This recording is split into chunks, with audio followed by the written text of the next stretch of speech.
tardes a todas las personas que nos escuchan en este nuevo capítulo del podcast constituyente por el Distrito 10.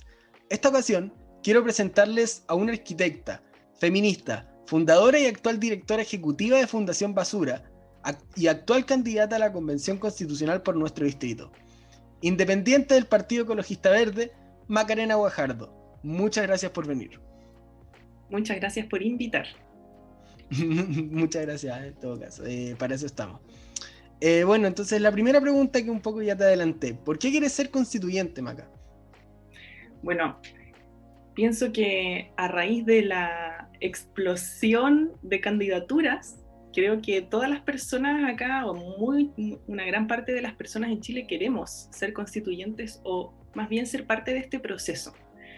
Y ya en términos concretos, esta candidatura nace a través de una solicitud del ecosistema de la Fundación Basura, del ecosistema de las organizaciones de la sociedad civil a la cual represento ya hace varios años. Entonces salió la solicitud ahí y por supuesto tenemos que ir con todo, ¿cierto? Si hay personas que se sienten representadas por esta candidata, feliz estaré de seguir representándoles. Así que por eso nació esta candidatura oficial y las ganas de estar ahí trabajando por representar a este sector siempre han estado, y a eso me dedico, de hecho, en la actualidad como directora de la fundación. Para eso también creé esta organización, para poder representar al medio ambiente en este caso y a todas las personas que habitan en él y velar por el bienestar compartido. Y respecto a medio ambiente, ¿qué posturas crees que valen la pena defender en esta nueva constitución? ¿Qué asegurarías? Tantas, porque la verdad es que el medio ambiente es un tema que ha sido muy poco abordado a nivel del país, y eso se puede ver precisamente porque existe un concepto que es el de las zonas de sacrificio, por ejemplo, donde se puede ver de inmediato esa, digamos, ausencia de sincronización entre el objetivo que tenemos como país, que debería ser el bienestar compartido, que hoy realmente está muy enfocado a lo económico, al crecimiento, al desarrollo, al éxito, a la acumulación de riquezas, pero hoy día se vio además el 25 de octubre, ¿no?, que las zonas de sacrificio fueron las que más votaron a prueba.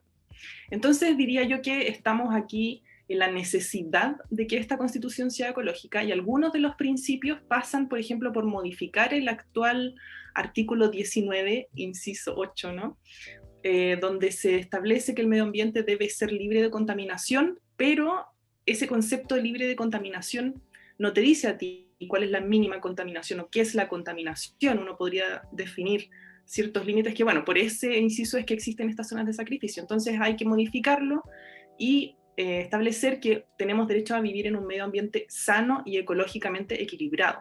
En esa misma línea hay algunos de los principios que buscamos perseguir con esta candidatura, que es otorgarle a la naturaleza o entender a la naturaleza como un sujeto de derechos, así también al resto de los animales no humanos, entender que son seres sintientes, que son sujetos de derechos, y otros principios como por ejemplo la acción climática, por ejemplo el derecho a la participación, o el acceso a la información y acceso en justicia en materia ambiental, o también otro muy interesante que tiene que ver con el ordenamiento territorial basado en ecosistemas, y así un sinfín de principios que igual están todos muy interconectados.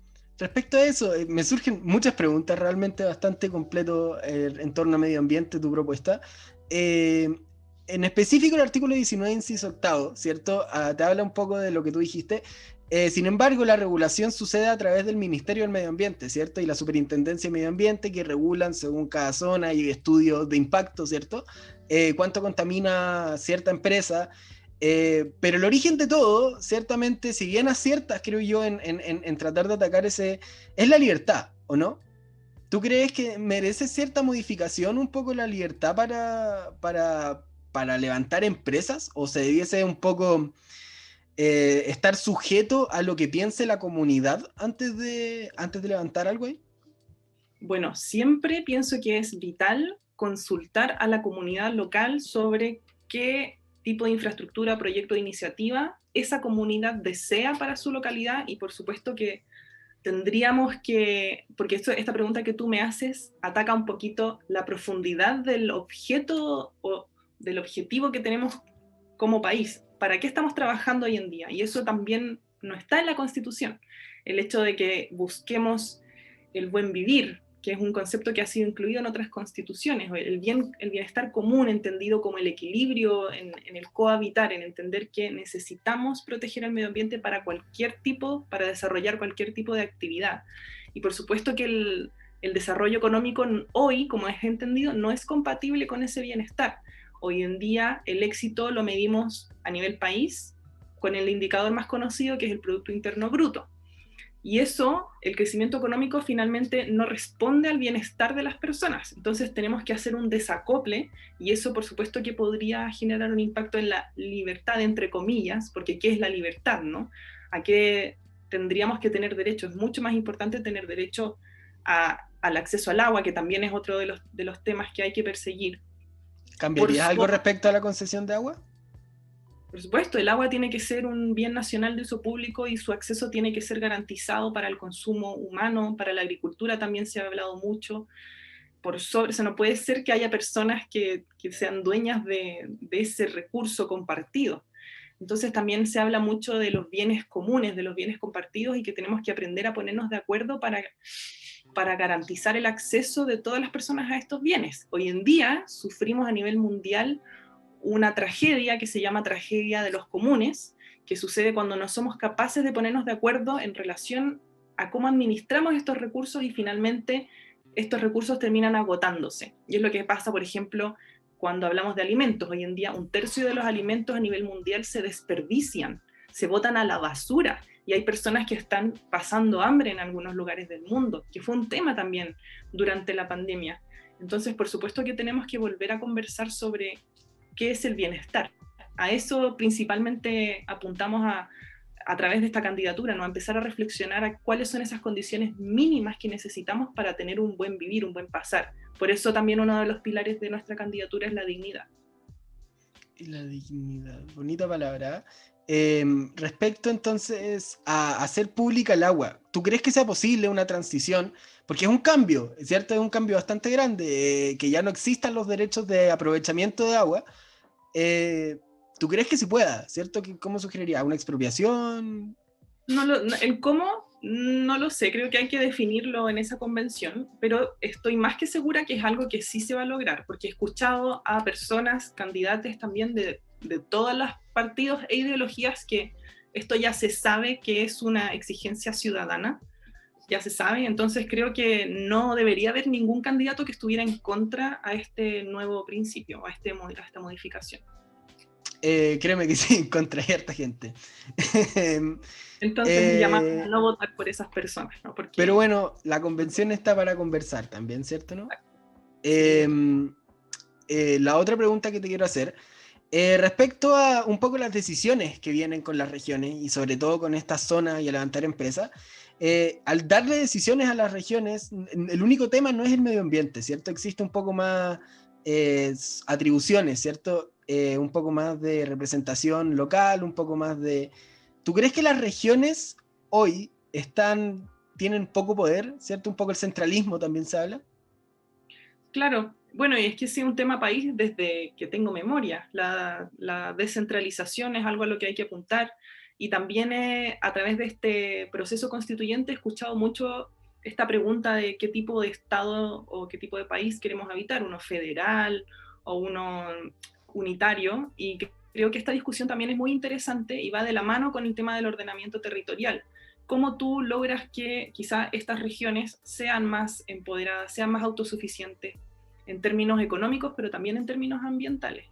Entonces creo que de alguna manera sí o sí tenemos que avanzar a eso, porque como ya el eslogan es conocido, Santiago no es Chile, pero tenemos que empezar a hacer ese eslogan realidad.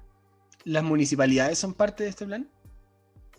Claro, las municipalidades cumplen un rol importantísimo a nivel nacional, a nivel local. Son el municipio quienes tienen esa conexión entre, digamos, o como yo lo veo y como lo he experienciado, tienen la posibilidad de conectarnos los municipios con el Estado, con el ministerio, estas figuras un poquito alejadas de la ciudadanía. El municipio es aquella casa donde tú acudes a hacer las consultas que tengas sobre tu territorio, sobre tu comunidad. Y no sobre todo para consultas, sino para división de poderes, ¿cierto? Y un poco de regulación. ¿Tú crees que los municipios debiesen poder ser un contrapeso para lo que es el presidente? el poder ejecutivo. Bueno, ahí quizás estamos entrando entonces en otro tema, es quién es el presidente de la República, que a mí me interesa mucho esta discusión, la encuentro muy interesante en el sentido de quizás hoy día, que tanto poder está albergado en una persona. He escuchado propuestas de la línea, por ejemplo, ¿qué pasa si hubiera un grupo de personas en vez de una? ¿O qué pasa si, claro, el presidente tuviera menos atribuciones?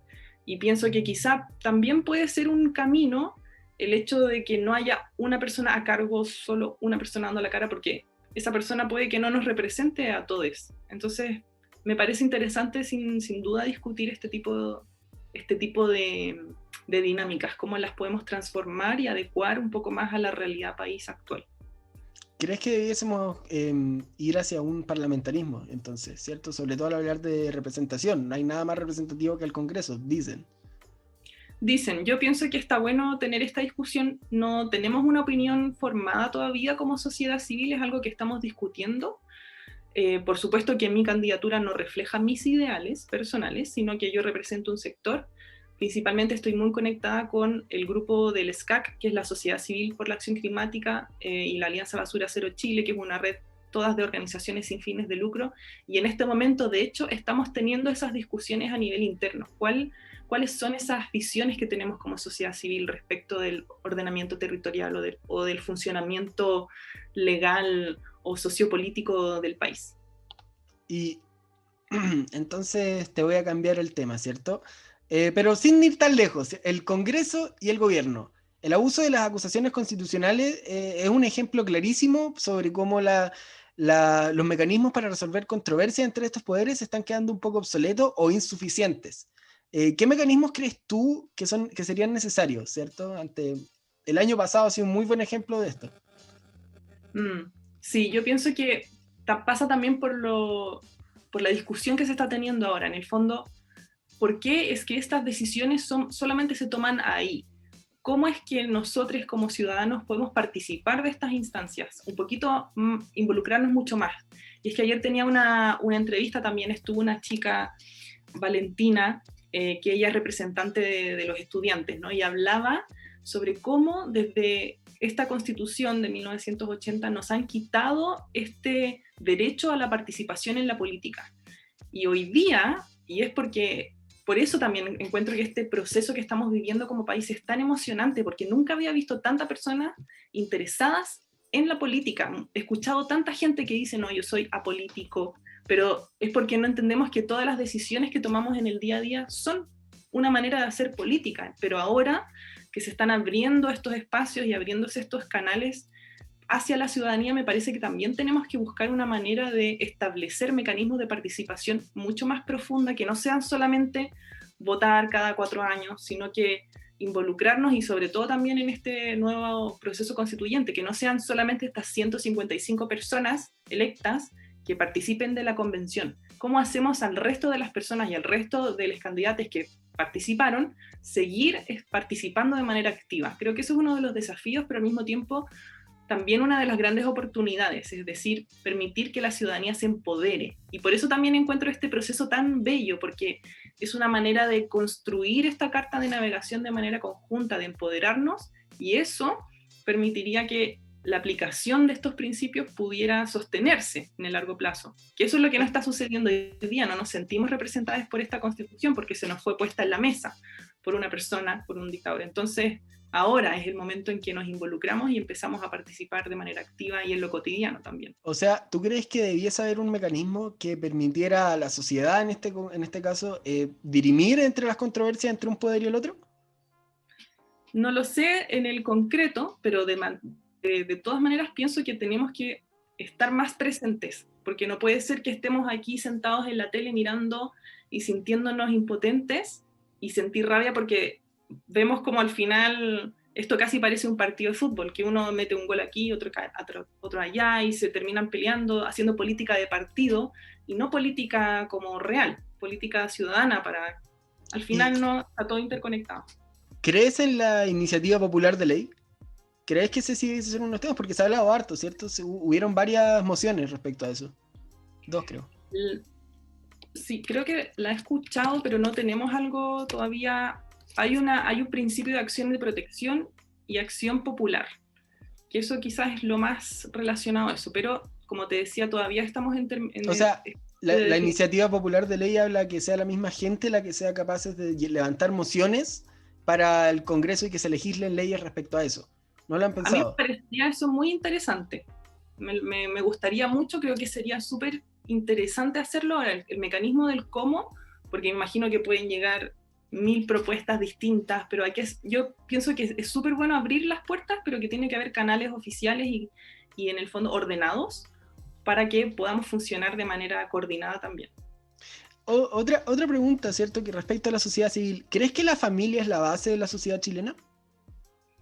A ver, ¿qué es lo que se entiende por familia? Porque el concepto de familia en esta constitución está definido como la familia, hombre y mujer, y hoy día estamos cuestionándonos qué significa ser hombre, qué significa ser mujer, y también una familia puede ser una persona sola, o sea, soltera, qué sé yo.